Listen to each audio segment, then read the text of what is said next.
And next up, we have a few videos from the channel Frey Cheqama, who apparently made a few video essays based on Library of Ruina, most Project Moon generally, but I'm not watching the ones on Lobotomy Corp or Limbus Company because spoilers. So let's see what they have to offer.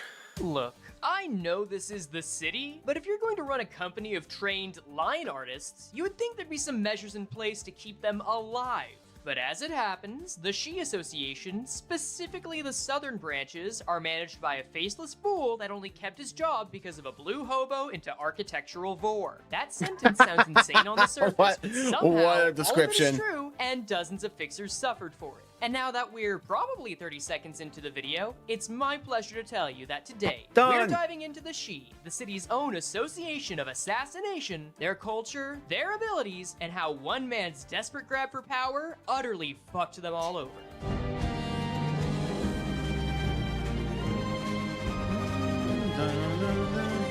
Ooh, a lovely remix of Angela 1. I gotta look that up later. As those guys hold on, pause. Does he link that video somewhere? Damn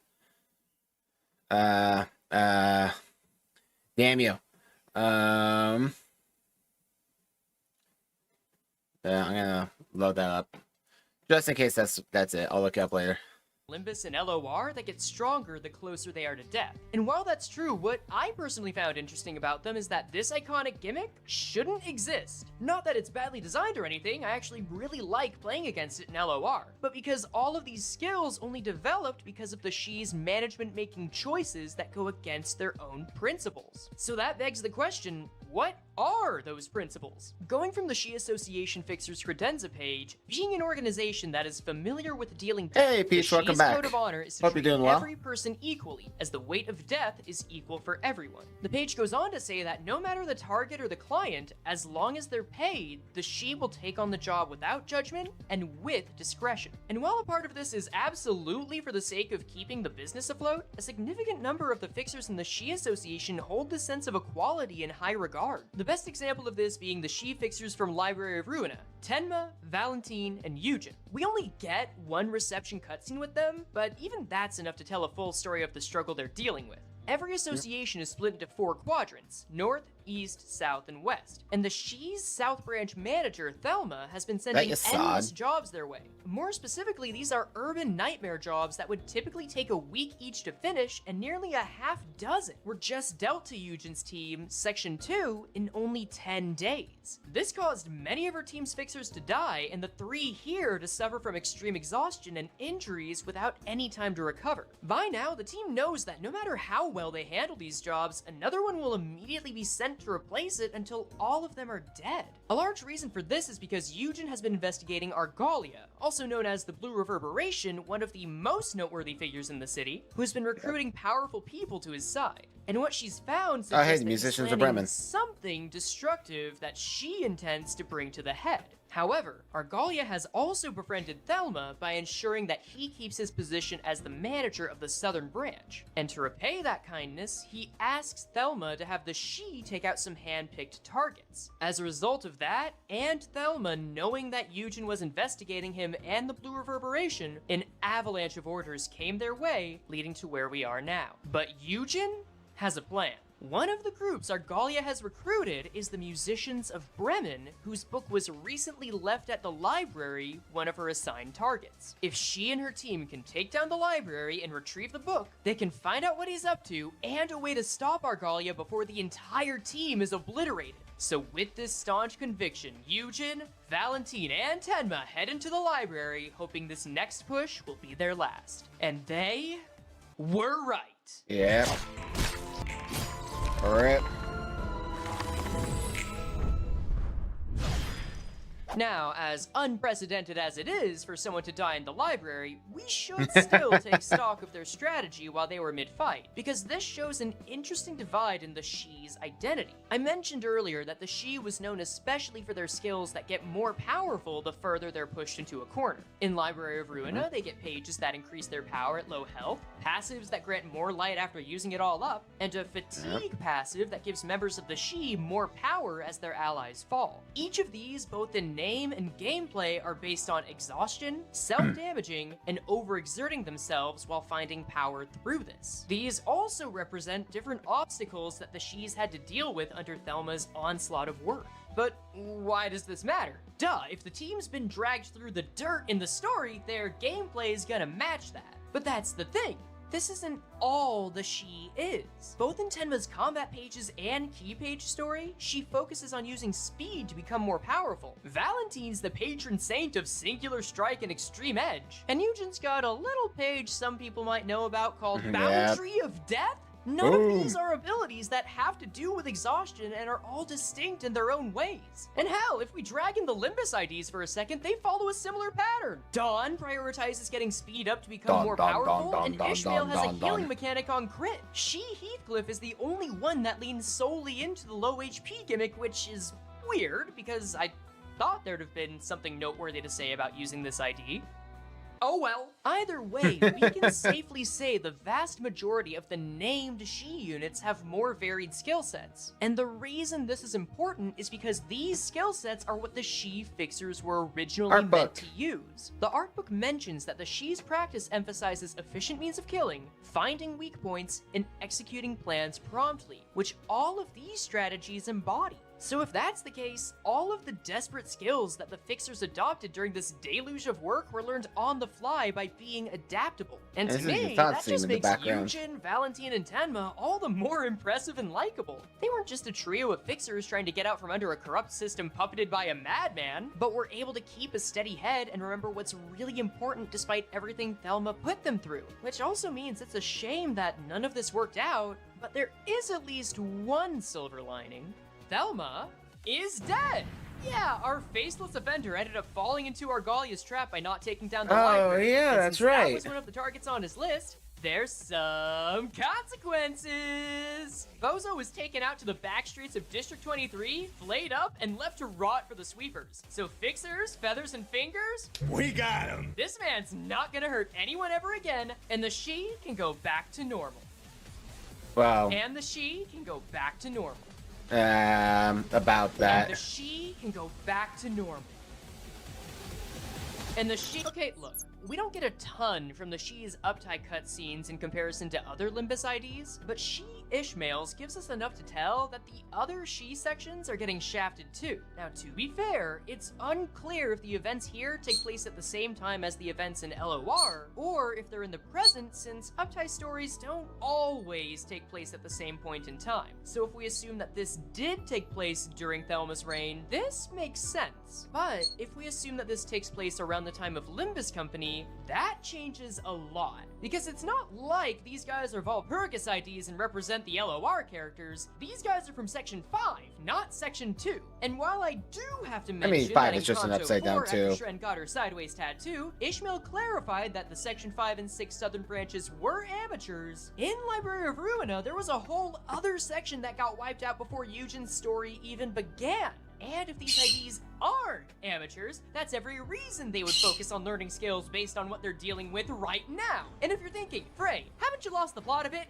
Well, you're not seeing the bigger picture here! There are only two possibilities for what's happening with the Shi's practices. Either Thelma was a low point for the Southern Branch, or this overworked culture, which I will say is more extreme than the other associations, wasn't just exclusive to Library of Ruina, but continued to some extent into Limbus Company should the IDs take place there. Or worse yet, this has always been a problem even before Library of Ruina. Because even if we use Eugen as a reference to call this a low point, that doesn't necessarily mean things were perfect before or after, does it? All of the unnamed fixers from the Southern Shi lean super hard into the low HP strats, even using self-damaging pages. So, did they just learn on the fly as newcomers? Or was the association always an unhealthy place to work? Not to mention, Ishmael's those tiles were not meant meant anything shows to that she me. did odd jobs as a fixer before being invited to the Shi. So they do look for people that are willing to do just about anything. And sure, Eugen and her team were struggling under their own greater burden, I get that. But they had other skills to fall back on. Can you imagine being one of those generic fixers? The only thing you've learned is how to deal with terrible situations while your body's close to breaking, let alone being under the weight that Thelma thrust onto everyone. Hell, that's a totally different experience from Eugen. But it's not like anyone who was there has any dialogue about it. I mean, the closest we could know is how it feels to be Shi Heathcliff, since he's clearly the newest member in the Shi Mirror World.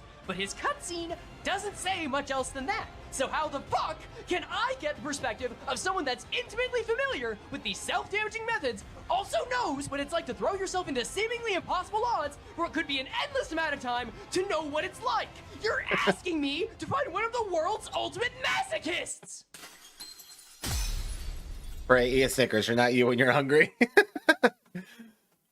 On April 18th, 2024, Lad went off the deep YouTube end. user Rip Cully began streaming himself fighting the final boss of Olympus Company's Kanto 6 in a stream called Sheath. The stream went on for nearly 11 hours, but ended I know without that him feel. beating the boss a single time. This is because he had decided to try a solo run using Shi Heathcliff, something that the meta part of Olympus calls a bad ID. And I don't really pay too much attention to meta, since that's just not how I enjoy the game. But the Sheath stream had come off of 2 other videos where Rip Cully had beaten the same fight with a different single ID. The stream ending this way, making it feel like this was impossible to complete until he streamed this again and again and again. Determination! And again, Hell yeah, dude! There are over 40 documented hours of this stream on YouTube, which caught what the a attention legend! of the community to a No large shot! degree. Hell, I tend to avoid watching other PM creators' content, but got curious enough to check out the stream to see Frey if not it gonna was subscribe a to me. genuinely inspiring time, even amid the numerous losses. Now, Hell this yeah, isn't my story dude. to tell, nor is it the purpose of the video. I do admire the guy's attitude in choosing to play how he wants, and he did eventually win the challenge. But more importantly, Rip Cully is likely the only person in the world who not only experienced being Shi Heathcliff for over 40 hours, but did so under conditions as close to those Eugen experienced as I can ever hope to get. If I want to know what it was like to be a baseline Shi fixer during those terrible times, this is my best chance.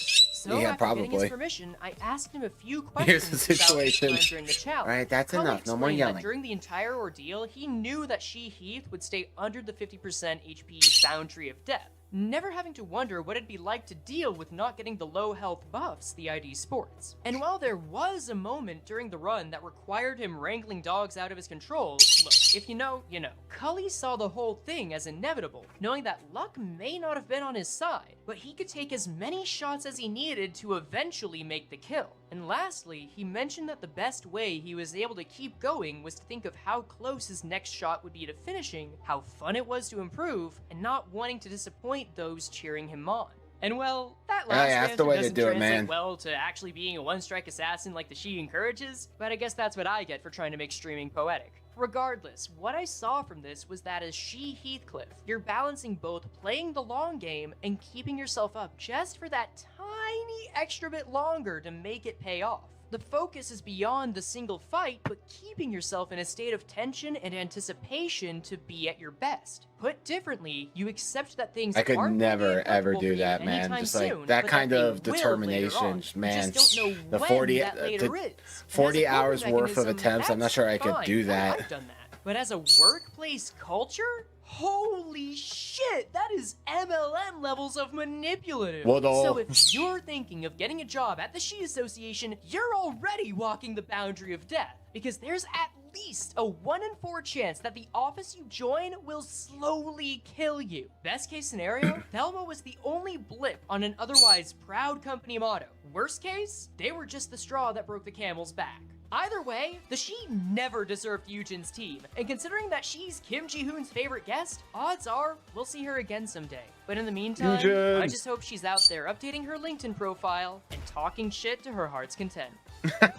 Hey, look, fancy seeing you here at the end of all things. While I That's amazing. Wow. 40 hours on one boss. Jeez. Man, hats off to R.I.P. Cully. I don't know enough about Limits Company to know like how bad that Shi Association ID is for Heathcliff, but just knowing it took 40 hours for that one boss is absolutely insanity. Whoever they are, I hope that they're proud of themselves. I love everything about the death game genre. Whether it's in anime, TV dramas, or video games, there's just something so cathartic about being introduced to a group of characters who are coerced into a life or death situation and have to follow some silly little rules on top of it. Any major plays a character pulls off are all the more satisfying when we know they're doing it under the additional stress and restrictions. And when they lose, seeing that person break into the realization that this Mario Party 9 results-ass looking screen of all things is the last thing they'll ever know feels like a special kind of cruel, and makes it all the easier to hate the host. And the host! Half the fun is seeing how this monster of a person bounces off of everyone else. From the first moment they reveal the latest inhuman challenge that's up to bat, to the last moments of a contestant's life as they beg, bargain, or even lash out at the person who brought them to this place, there's this twisted authority these characters take on to justify using torture as live entertainment. And as a result, nearly every death game story is about the protagonist not only surviving, but finding out how to confront the host and end the game. And while that comes with its own satisfaction, what if I told you there was a game where instead of breaking a death game apart, you were hosting one? Library of Ruina is a game that, despite having more content warnings than side effects on your standard painkillers, manages to be surprisingly upbeat and fun just as often as it's harrowing and painful, giving you this feeling of running a death game as the main event in a casino. It all starts with this guy, Roland. Hi, Roland. Got so lost trying to buy a sandwich, he wandered into an alternate dimension and found the titular library, only to be met with its AI host Angela, who proceeds to break all of his limbs and knock him out. Yeah. Minutes later, Roland wakes in the main hall of the library with all of his injuries healed by Angela, who then places him in indentured servitude, forced to defend the place against any invited guests. And this arrangement is what makes up our host and assistant dynamic, as well as the main driving force of the game. Because unlike regular libraries, this place's purpose is to collect and hoard knowledge rather than give it out. And all that's done through these little invitations. Anyone who receives one is given the offer to fight the librarians within, allowing them to take any books they want upon winning. But if they lose, the guests will instead be turned into books themselves. The idea being that with enough books, Angela can find a way to free herself from her restrictions as an AI, as well as maybe something else. And if you're wondering why anyone would agree to risking their life and limb just for the sake of some books, well, I'm glad you've never had to seriously consider joining the US Army. But if that's not enough to convince you, let me introduce you to some very important people. Outside in the backstreets of some place you'd never want to be are these three: Pete, Lenny, and Mang-Chi, rushing to harvest organs from a body and escape before the authorities can catch on to him. Having no money, no remaining family, and no authority to speak of, these three are fittingly called rats due to mainly moving in groups and acting out of a desperation to simply survive. And today, they've taken an organ harvesting job for a reasonably powerful crime syndicate called the Stray Dogs. Pete in particular, having a dream to be a big name in the crime underworld, is hoping to use this as a way to work his way up the ladder. However, something odd happens. While Lenny's able to finish the job, any organs she harvested were somehow mangled beyond recognition before this man was even knocked out. And stranger still, there was an envelope in the man's body, which states that if they sign it, they'll have the opportunity to get any books they want after overcoming a trial. Pete, in hopes of salvaging his dream, jumps on this offer.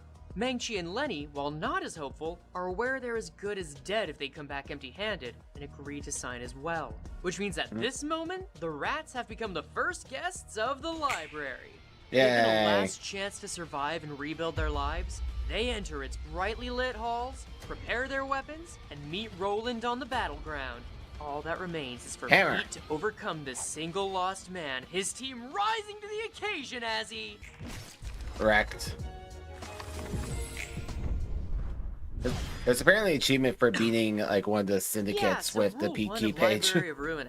Much like a casino, the house always wins. It doesn't matter if the invitation's sent to a couple of cannibal chefs who have a surprisingly healthy partnership, a group of lawyers led by their little light bright boss, or this group of tailors known only as the Carnival. Every conflict begins with being introduced to the hopes, dreams, whatever the hell else have ya of any new group of people, before inevitably bringing their lives to an end. Why must you hurt me, Frey? Death is only one half of the death game experience, ain't it? So how exactly does the game part of this go?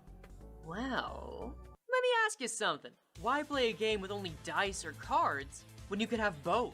Much like any turn-based combat game, the big idea here is to get that funny little HP number to 0, and maybe the yellow one while we're at it. Pick your attacks every turn, look at the dice on your cards or pages, let them rip, and then see how big the numbers go against the others. And there's no need to get out any D6s, D8s, or D20s either.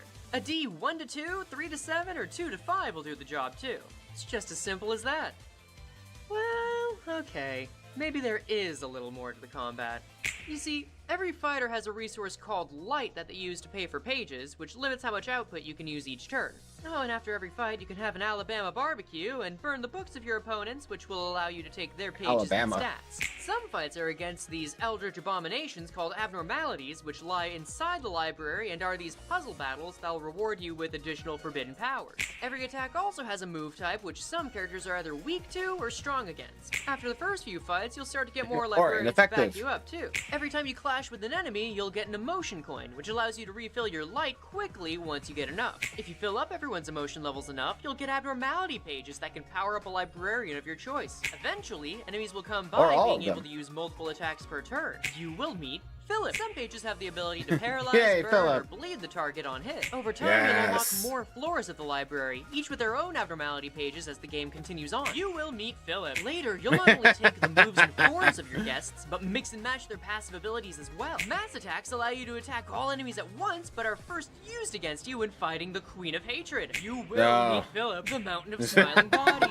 Soba PTSD therapy, summoning the power of monsters through ego pages. You will meet the second coming of Jesus, the four magical girls of the apocalypse! So, once you get past the first few little mechanics, it all, well... Shut up.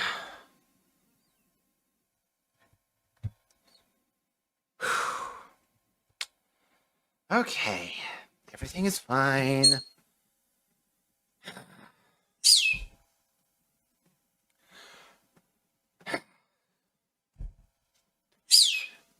Alright. It still gets hard. But hey, nobody runs a library because it's easy, damn right? it, dude. And we haven't even gotten to the crushing sense of guilt yet. Because one minute, you're some indentured literature someone made and the next, you're actual in the face with a guest or a monster that knows someone just made how a to conscious mix you up. decision to So keep what do that you to do? put that Easy. into You the become a video, and I writer. don't like Mix them. them up yourself.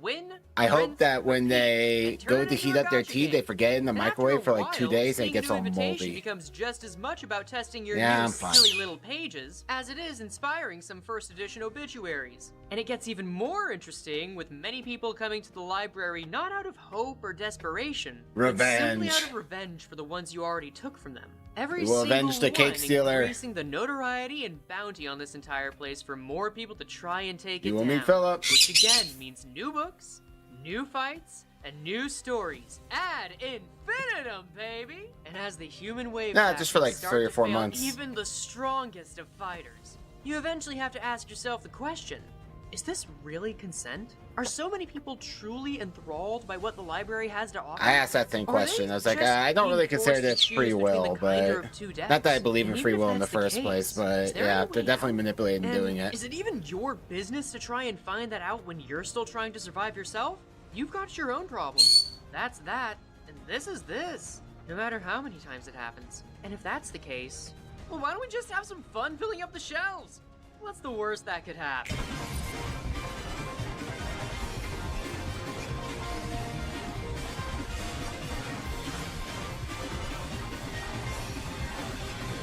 Yeah, pretty much. That sounds about right.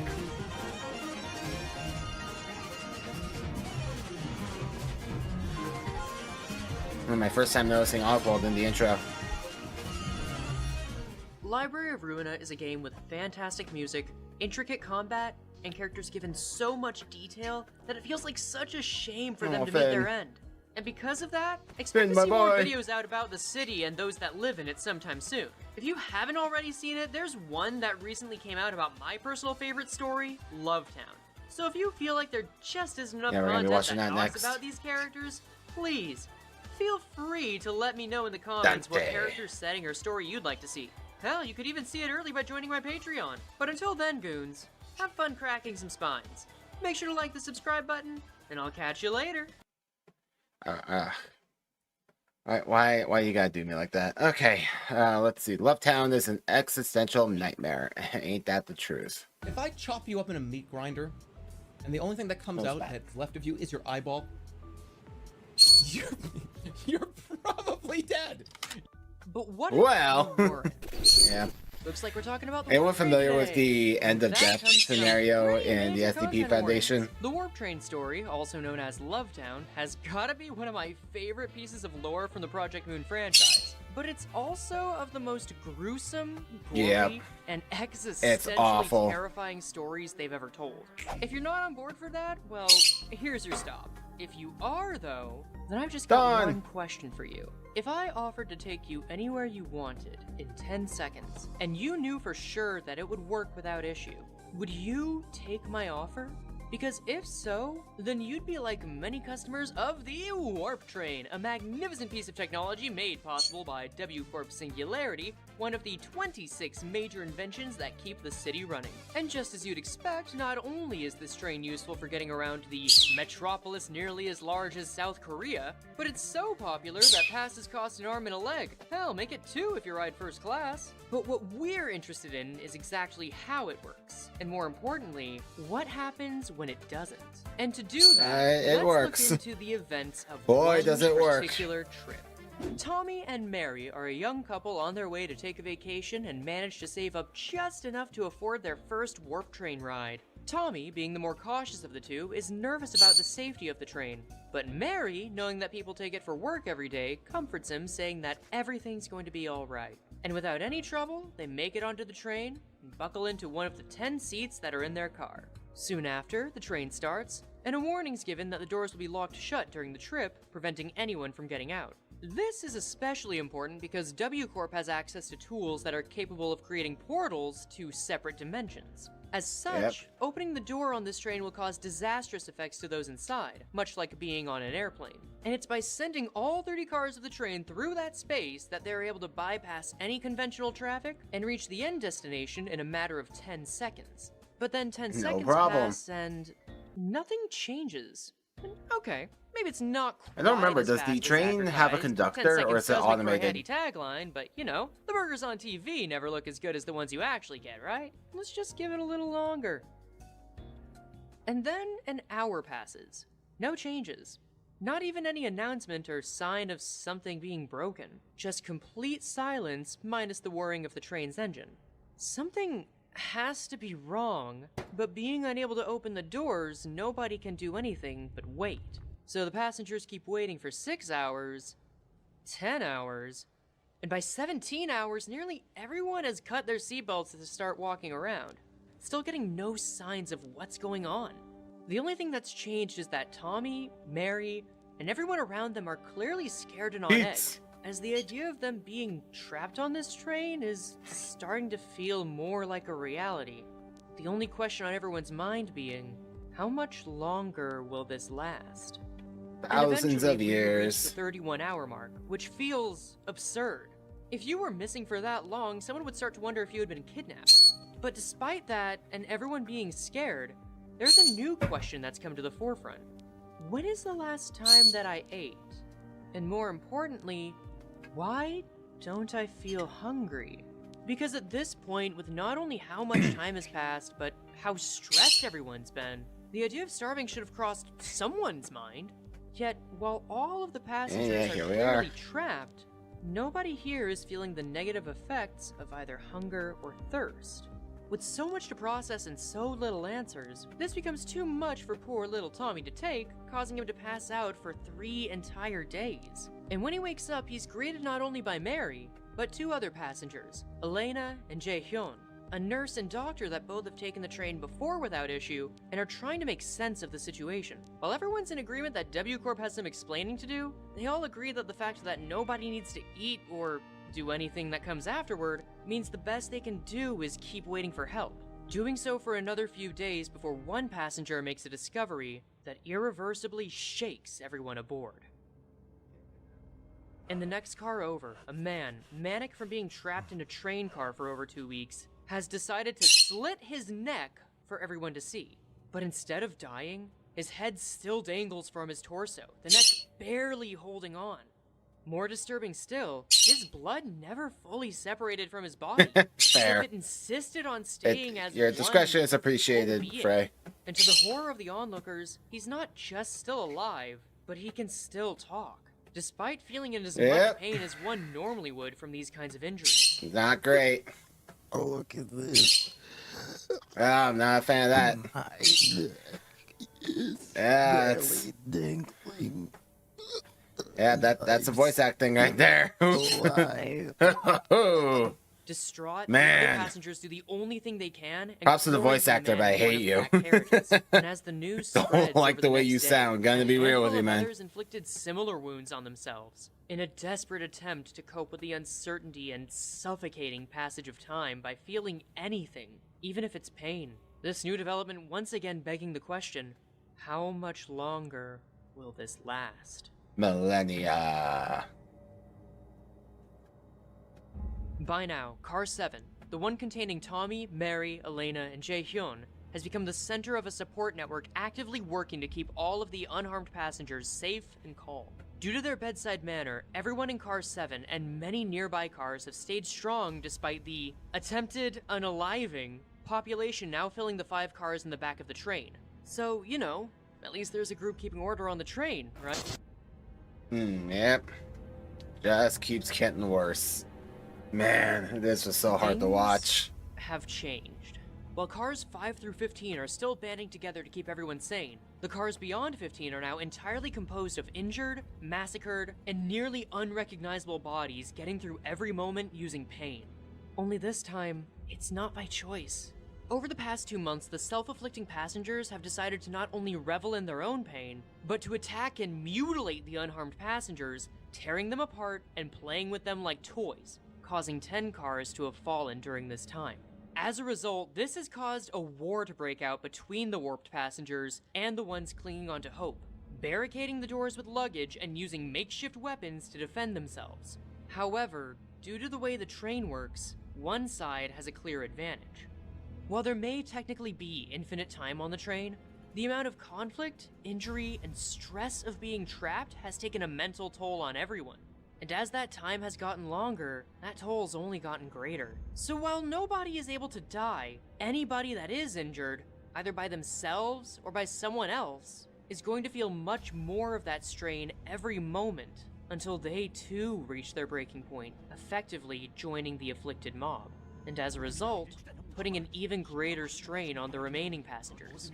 And now 3 months in, every single person knows that on some level. And every single person now has to ask themselves, how much longer will I last? But there are 2 things the survivors have that the afflicted don't. The first is that while the afflicted are driven by the need to feel something, the survivors are motivated by the need to save their loved ones. And the second is that they have both the medical and surgical knowledge of Elena and Jae-hyun. The combination of these 2 resulted in many of the survivors going through a procedure to make them stronger, using that desire It took to some save guts each for other. those 2 to And agree to do this this, is I what gotta leads say. Elena to Like, ask Tommy and Mary yeah, I'm if sure they Pluto want to gave go him through the some procedure kind in order to help of turn the tide in the assurance, war. but I mean, Mary is willing. oof, that's Tommy hesitates that's quite until an seeing order. the passengers in carriage 14 get raided, unable to even stay cognizant now.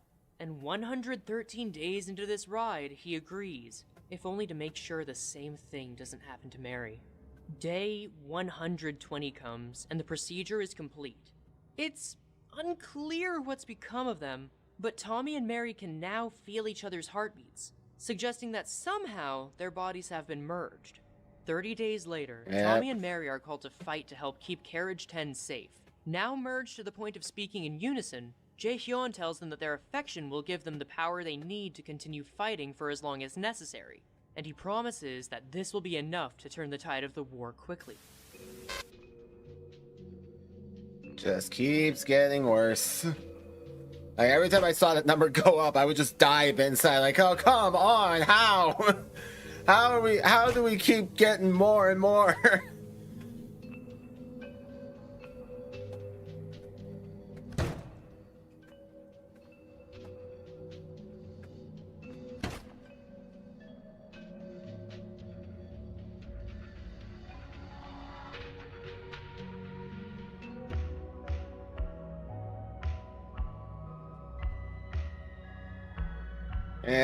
Yep. A casual 700,000 days later. 2,000 years have passed within the confines of the train. Any memories of the dozens of years of life before the train have long gone, and all that remains is a little place called Lovetown. There's no longer any war or even differences between the survivors and the afflicted. Long past are the times of the struggle. Now, only the love that keeps the masses together. But while their bodies still move, their minds are long gone, reverted to children unable to think of anything other than the love that binds them and the meat that molds them. And yet, in a grim kind of way, it's almost peaceful. There's no more stress, no more worrying about the outside, left in a happy little place simply called Lovetown. And just like that, everyone's made it to their stop in only 10 seconds. Warp well. Yay! So what exactly how amazing! happened? In short, business as usual. In fact, nearly everything on the train that happened was by design. The doors locking, the ride stopping, the stasis the passengers were put in, and even the eventual destruction of their bodies were all a factor in how the train runs. Because while the train is able to transport people anywhere in 10 seconds, there's a bit more to it than that. The train Time is does relative. work by creating portals to a separate space and does get people to their destination 10 seconds after leaving through bypassing traffic. However, it doesn't do this through bypassing anything in space, but in time. See, once the train is in its new space, it uses an engine from T-Corp, another large company, to store time and compress it before returning to its destination 10 seconds later. And if that sounds confusing, yeah. It is. It is. But put simply, the portal's used to place passengers in a private location, and while the engine is able to compress time, it needs a large amount of time to pass here for it to save time in the original dimension. Just think of it like getting interest on a bank account or something. And so we know how it brings people into warp space, how it gets people to their destination in 10 seconds, but the passengers when they return are still, well, sentient chowder. And if you're a fan of Limbus Company, you likely know what happens next. W Corp agents primarily work by entering the trains in these states and placing the bodies back into their seats. And yes, they both have to defend themselves from anyone who can still move and make sure the chunks from each person go in the right seat, at which point W Corp uses their singularity, it's not the ability to create portals, don't ask, Control-Z jutsu to return all of their bodies to the states they were in when entering the train. So what can we take away from this? Control-Z jutsu. I don't know about you, but I never got this moment out of my head. Hell, I nearly lost my Same. lunch for first playing this on stream. And while some of that It's was so way rough, tolerate man. exists, what hit the hardest was the existential dread that the story induced. Existential The instant they hit that nightmare, 15-day mark, 100%. My stomach dropped, and I felt like I could see the impending downfall of everyone on board. And every event afterward felt like a punch to the gut. Seeing every bloody domino fall, wondering just how long everyone could last. And when the timestamps jump from 150 days in to over nearly 10 years, and then 2,000? Felt like the story up until then was a knife that was sticking itself into me before rapidly twisting itself twice. But you know the worst part that stuck with me? Left me up at night? Made me want to make a video on this before anything else from Library of Ruina? There was just nothing anyone on the train could do. Nobody there was assaulting anyone to survive, but it was out of an insidious force that can and will still affect humanity even if world hunger, shelter, or nearly any other crisis are solved. Boredom. While I may be oversimplifying it a bit, the reason that people started getting hurt was due to wanting to feel something to pass the time. And I don't care who you are, if you're given 2,000 years, no, the prospect of eternity for all you know, and needing to pass the time with that tension, it only takes 1 out of 300 people to break, or even just injure themselves for everything to take a turn for the worst. It's stuck in my head as this unexpected existential terror that could strike you at any time in an enclosed space. And it left me just constantly asking, what could I do in this situation to not become this? And every time I read it nothing. through, I came to the same conclusion that no matter what you do, it's entirely inevitable and part of human nature to succumb to the need for change. It's one thing if you know that there's an end point, right? Like if you know there's 2,000 years. There's a way you can survive the warp train without turning into Tom marinara sauce. And if you want to know how to beat it, well, just let me know in the comments, baby. Because we have so many topics to cover that's here awful. that I've got to make polls out of it to figure out what comes next. As always, thank you to everyone for watching, as well as my kind supporters on Patreon. I'm really glad y'all like this kind of content, since I feel like the PM community deserves to have some kind of high-quality content to enjoy. So, I don't know, take care and, hey, good job not distorting today. Yay! Patrons, we ain't to start today. Alright, hold on. I think I found that one Angela song before we brief interlude.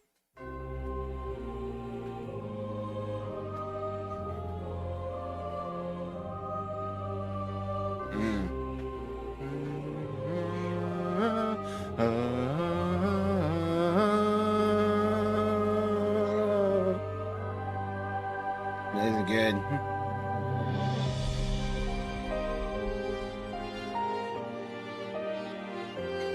Couldn't agree more, Corey. Honestly, one of my favorite songs in the soundtrack. I said it several times yesterday. I'm gonna keep saying that. I love this song.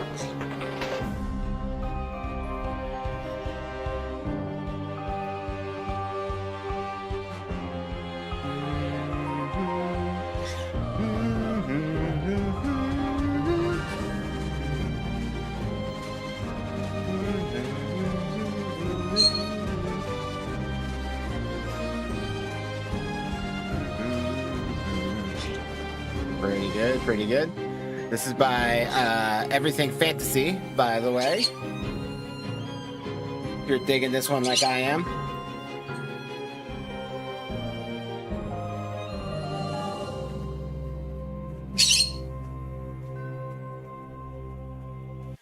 Very, very lovely. All right.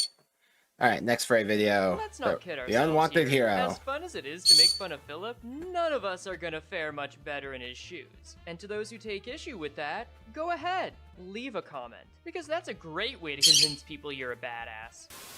True to its name, Library of Ruina is stacked with great character stories, but Philip is one of the most complex and fun to watch characters throughout the entire game. Fun to watch? I don't know about that. There's no other character that's got people everywhere from loving him, to hating him, to loving to hate the man. And where you fall on that line says much more about you than it does him. Because in a Project Moon, I just feel so bad for Philip. Every Tuesday, money's the law of the land, and the actual law of the land is better left untested. They somehow made a character that's closer to being a player insert than some main protagonists. Being sheltered for his entire working life until he's thrown to the books, Philip's story is messy, uncomfortable, and most importantly, annoying to the right people. And I'm not saying that to tell people that don't like this character to get out. I genuinely mean that the story of Philip's growing pains make use of every character he interacts with to get different emotions out of different players. And there was enough here in only the first 2 receptions for me to interpret him in a different way. He could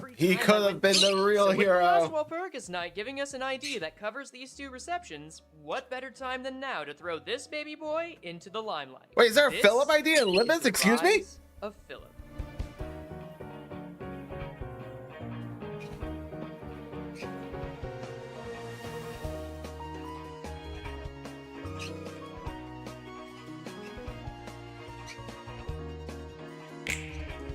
Oh my goodness, I need it.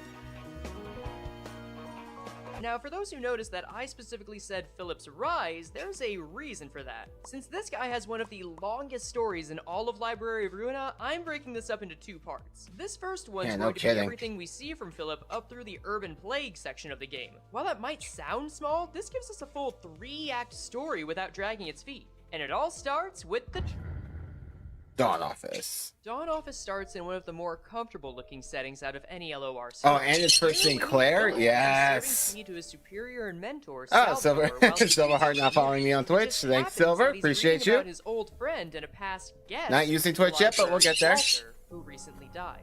Philip gives his condolences to Salvador, but he doesn't think much of it. And Dude, the while fact part that of Sinclair is gets it because is he wasn't very amazing. fond of Alright, Walter I gotta as get an it. old I friend, gotta find it. what we've seen I in need this that book ID in my now is life. that death is a staple in the I gotta develop a and letting gambling yourself addiction finding personify that is only ID. gonna cause you problems. A lesson that old Salvi learned a long time ago. None of this may be spoken, but the past events are informing how we read the present. Once they're done speaking ill of the dead, our third office member enters the room, Yuna. Having come back after handling her own urban legend job solo, we're shown that she's a bit more blunt with Philip, having once again spent the day making tea for Salvador. But once old Salvador I feel like the Waterburn related, I was gonna be upset. Some time going over Yuna's last job. Her target, the 1,000 needles, is never shown on screen. It was a distortion capable of launching needles into both buildings and people, which could cause them to melt or even explode. While it was a dangerous job, she was able to not only pull it off, but tell that whatever caused this thing to appear was another distortion called Yesterday's Promise. By now, we've heard the word distortion a couple of times in the game, but only as the name of a transformation that turns people into dangerous monsters. And Yuna's job implies that Yesterday's Promise is somehow involved and capable of using magic, meaning a power source not known to the city. But hey, all that's important is that Yuna came back alive and well, payment and all. Salvador says as much just before she laments that she seems to be the only person taking on any jobs these days. Fortunately for all of them, Salvi just received a new request for a certain urban plague that's been causing trouble for the city, and would pay the rent for the next 3 months. That, of course, being the library. Now, seeing this as a larger job than normal, Salvador originally wanted to call in help from their sister office, the Wedge office. But with their team I never being said caught Burn up in was a good, cloud I just said I like it. He decides the 3 of them are enough to take on You don't the have, job. it doesn't have to be Philip, good for you to however, is enjoy it, less or at least it doesn't have to be certain, good as for this is me his to first enjoy it, urban rather. case. Yet Salvador gives him gentle encouragement, saying to just treat this as a learning experience and watch how they handle it. And this is where we need to go over how Philip, Yuna, and Salvador work as a dynamic. From the very start of this cutscene, Philip has held a very subservient attitude towards Salv, not just by bringing him tea, but waiting to ask a question until he's finished a thought, and speaking less often than anyone else in the scene. Philip's experience with the Dawn office is treated less like a job and more like an internship in a lot of ways. Despite him having been here for months and sharing the same position with Yuna, both her and Salvador talk to him like he's still in training. Salvador being the more gentle of the two, with him frequently praising Philip and being the one to inform the player that Philip is a grade 5 fixer. Cause, I don't know, man. I wouldn't have guessed that from how he was acting here. Meanwhile, Yuna is Yeah, I mean, that's not a small feat from what I understand. Expectations of Philip. She's the only one to point out that it's not normal for Philip to spend so many of his days just talking with Salvador over tea, and that she needs some help. And it's their interaction in the library that I think best displays this attitude. Philip, still being newer, brings up one of their past, less enjoyable jobs. Yuna, immediately remembering it, firmly tells Philip to drop the topic. But when Philip continues without reading the room, Salvador jokes about how close the topic is to making him hurl. Both of them are kind and respectful about it, just in very different ways. And there's still more to it. A lot of their interactions involve these two seeing potential in Philip while he's still far behind them. I know some people might get upset for me using this as a reference, but the Sinclair ID Uptie story explains this very well. Much of Philip's I think I have this ID. I don't think I grasped that it was Philip. Was through training more so than field work. And don't get me wrong, Hold on. Shut up. Pause. I need to open up Discord, or Discord Steam. I need to open up Steam real quick. Let me log in. Hold on. I think I unlocked that ID the last time we did some rolling. That looks so familiar. Hold up. I need to know.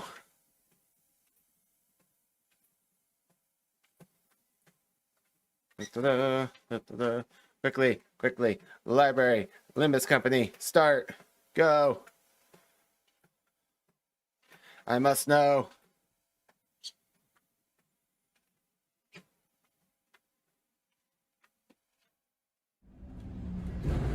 Because I was focused on getting that Dawn one, so I didn't really care who else I got.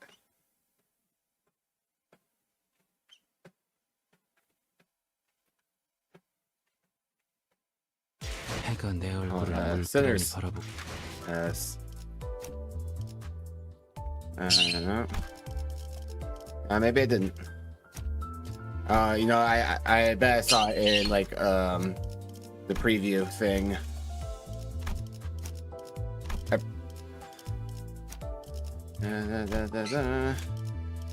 I'm just checking everything just in case.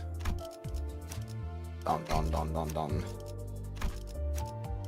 Nope, I didn't. I probably saw it in I probably saw it like here somewhere, just like in the little preview window, and it triggered the memory.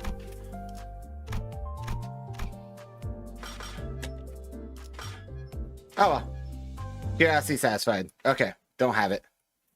Grade 3 veteran of the Smoke War, and Yuna's an accomplished Grade 4. But there's only so much training's able to do to make someone an accomplished fixer. This gets even more telling when we're shown that when a job did come up, Salvi and Yuna handled the bulk of it. And while this did lead Philip to rise up through the ranks, it was more because of the recognition he got for being a part of the job than anything he did in those jobs. We never hear about his specific accomplishments with or before the Dawn office. So while this Sinclair Philip ID is an unreliable narrator, there's no great alternative for us to lean on. While we're on the topic, yes, this isn't Philip that I'm pulling this part from, but the Limbus IDs are made with the intent of getting the circumstances the characters are in and seeing how they would respond. Not to mention, this isn't a Nelly Ryoshu situation where the sinner has a starkly different personality from who they're based on. Without going into spoilers, Philip and Sinclair have a lot in common as characters, and I feel comfortable using it to better explain what's already in LOR. That's not a bad point, actually. They made a third CG for only this ID that shows Phil Claire falling behind the backs of Salvador and Yuna. If I'm wrong, that is now on you, Project Moon. Why would they make that if they don't want people to make the connection?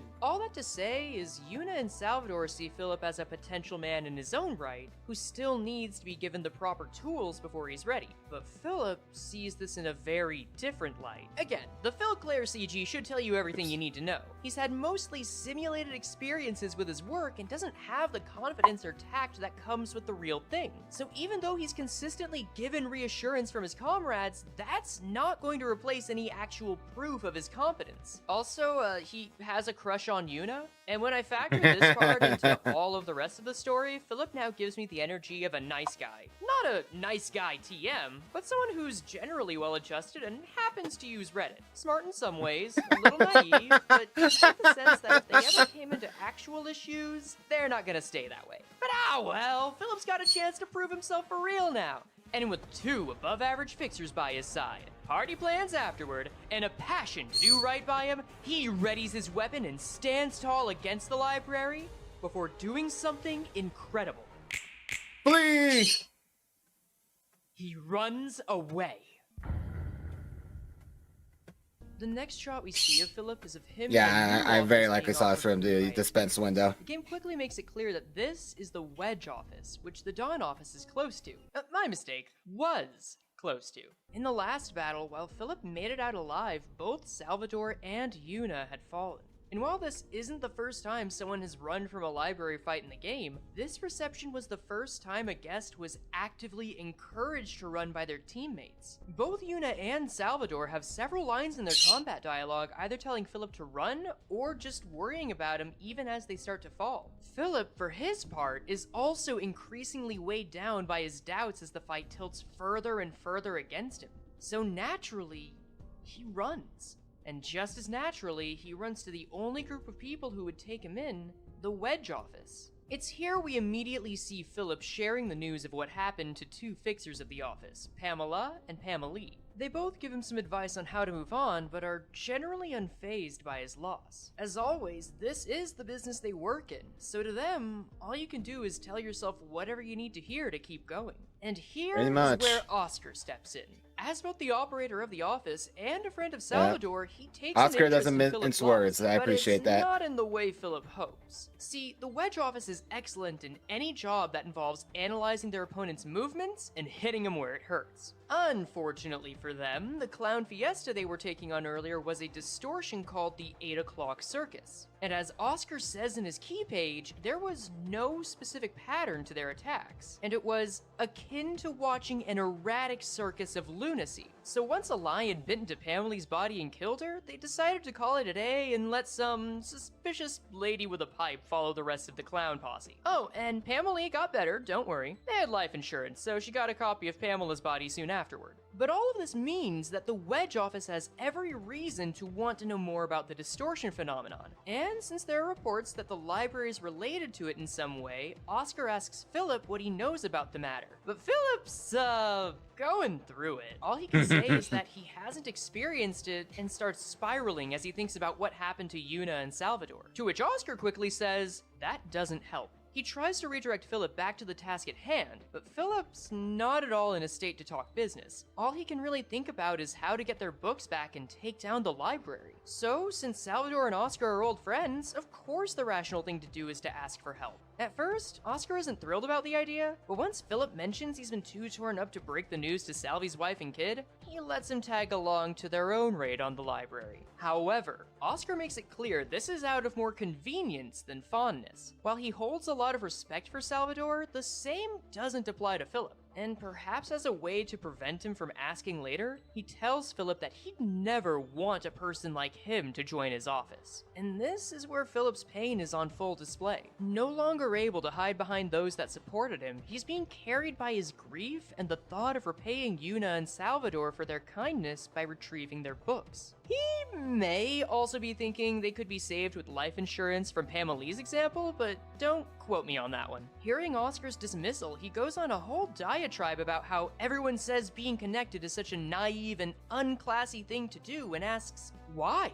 Why is it that people called fixers, or anyone else in the city for that matter, can't just do something for other people's sake? And when I was playing this game the first time, I was asking the same questions Philip did. The guy just saw his effective family die and came to the group that was supposed to be aligned with them. Isn't death a tragedy? Shouldn't we give a damn about our fellow man? And even on future playthroughs, I can't deny that what Philip is saying is correct. But the thing is, nobody else in the room thinks that way. Pamela chews into him, saying he may not be wrong, but it doesn't mean Oscar has to suddenly take on Philip's own problems. And then Oscar continues saying that it's these very thoughts Philip has that make him a flight risk. I'll be real and say that I didn't really get what he was saying my first time through, but one of his lines I would have said the did same thing stick out Oscar to me. did. There can be no such thing as a selfless action for us humans. Even the act of self-sacrifice is ultimately for oneself. In other words, no matter what Philip's justification is, he wouldn't be asking if he didn't want something.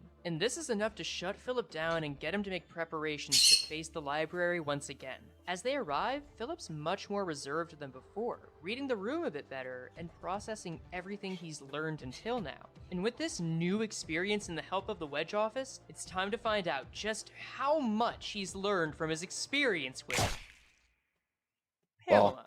Of the whole Wedge office, Pamela leaves the weakest impression on Philip. But that's kind of the point. Her personality in the art book is marked as frigid, and she's the person that advises Philip to harden his heart and move on from the deaths of his comrades. She does make a point alongside Pamela to tell Philip there's nothing wrong with being selfish if it allows you to keep going, but her method differs greatly from his. Both her words and manner of speaking show that she keeps an emotional distance from others. The best example being when she's in a heated argument and even makes a death threat, but never raises her voice.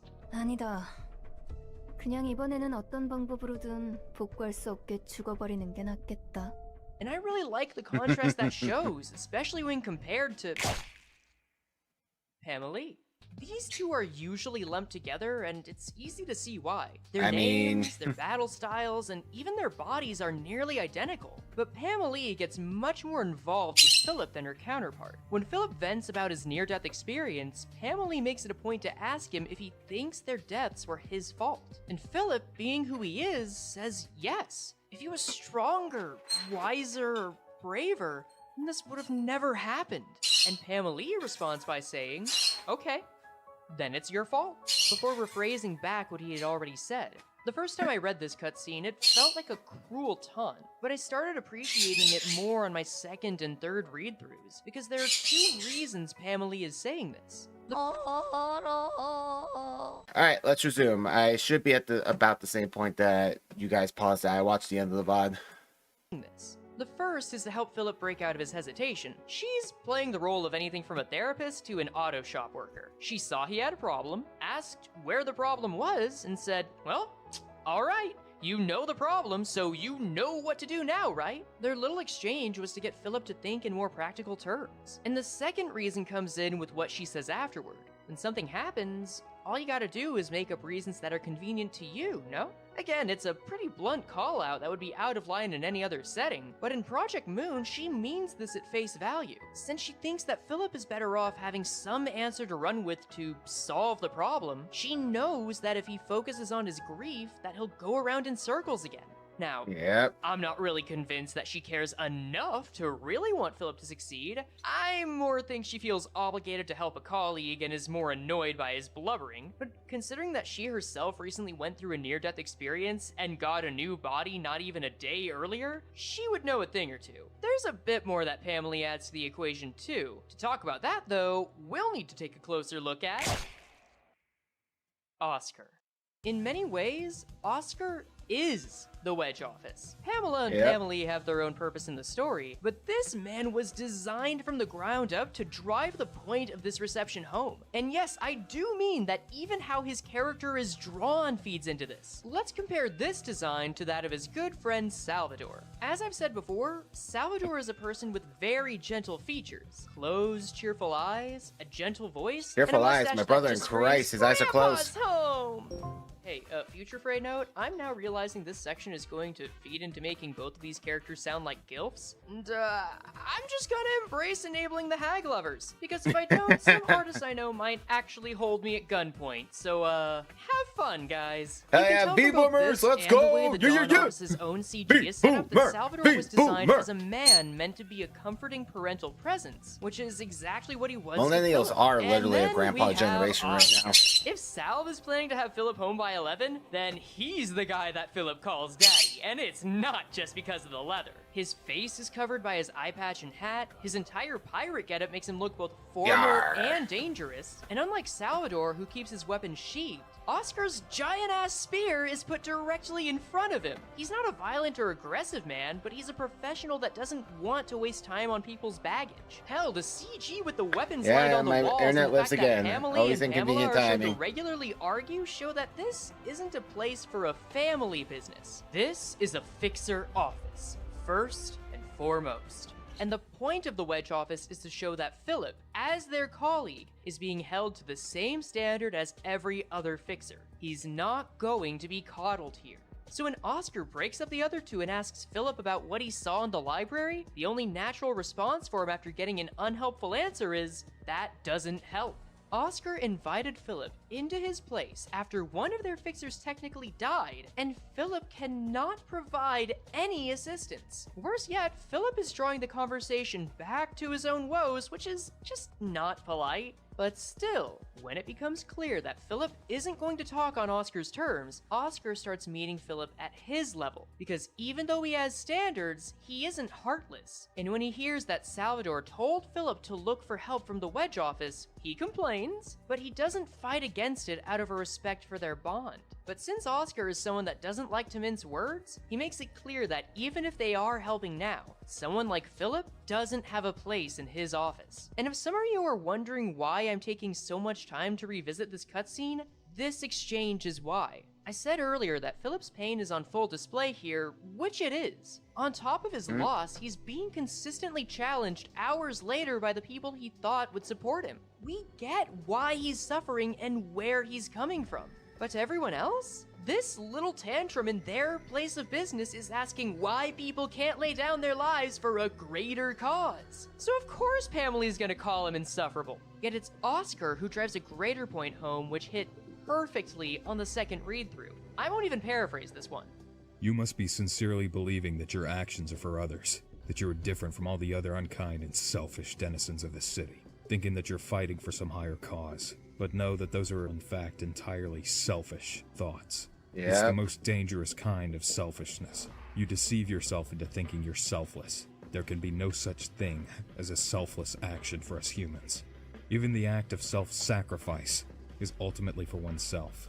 A very dangerous kind of selfishness. One that slowly eats away at your peers. and leads them into damnation. Man, Yep.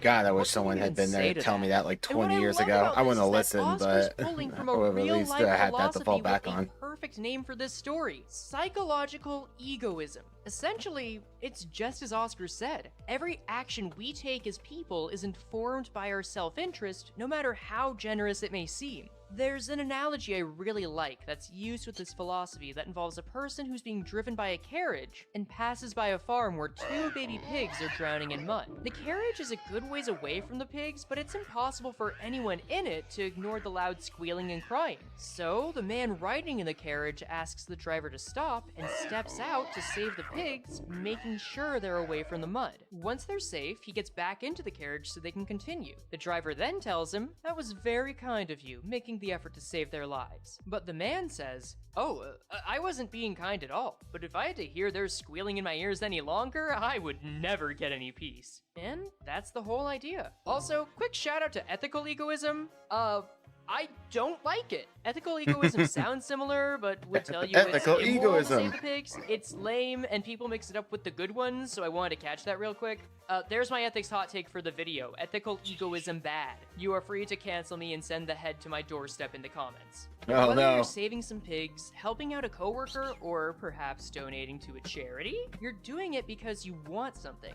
I joked, but if you donate to a charity, you either want the promise of what the charity is for, or to feel like you're making a difference. And the Wedge office's reason for helping is in large part from their agreement to the social contract of helping who they align with. We also have to remember that when Philip got upset, it was after Oscar clearly said that he would provide their help. And Pamela mentioned she didn't think Philip was wrong in her rebuttal. That's the entire point. Philip didn't do anything wrong in running away. He wasn't wrong in being hurt, nor was he wrong in asking for help. Hell, he isn't even wrong saying that it'd be great for people to help each other. But his reason behind this is dishonest. He isn't accepting that he gets something out of this, even if it's a sense of closure or satisfaction. He's hiding that behind this sense of being a just person doing right for others. And if he keeps that up, he's gonna go down a road of endangering people more, all for this sense of righteousness. Philip isn't doing anything wrong this time, but he needs to know that he is neither a hero, nor does anyone around him want a hero.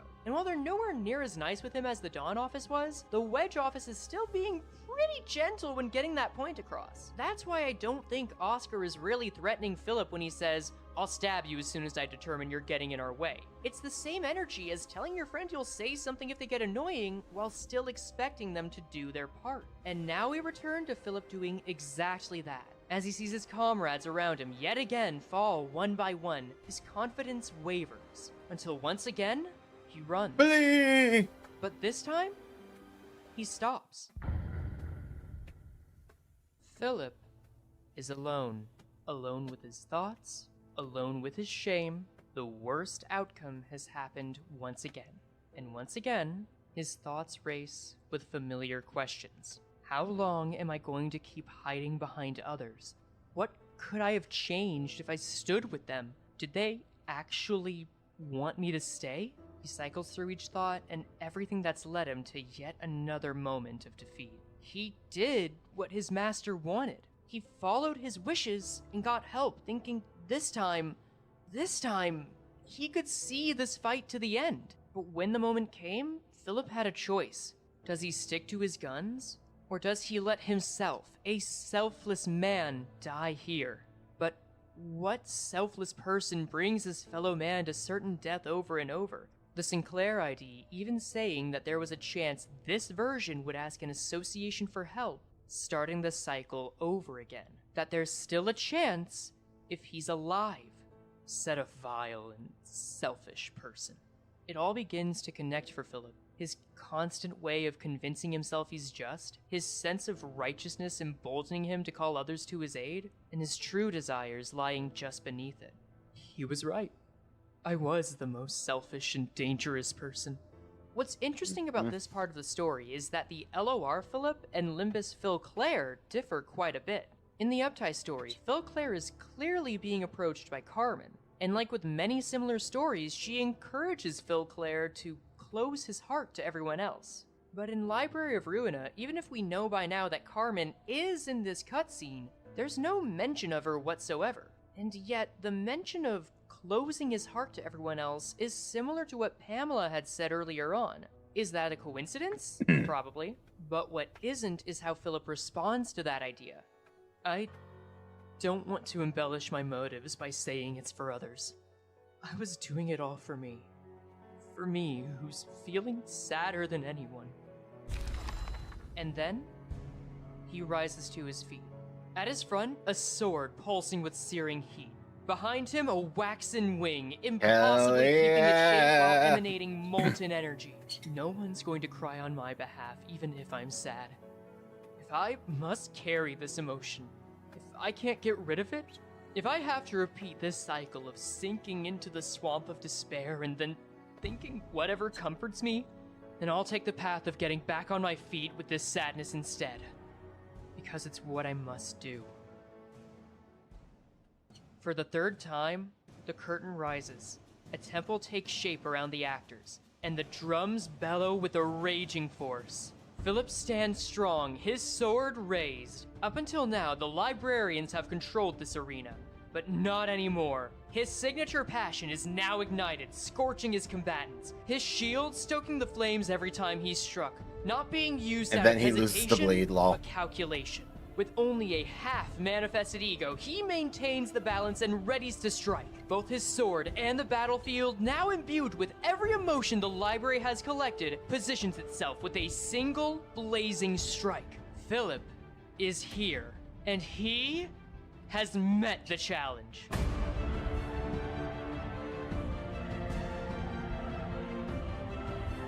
Get wrecked, son.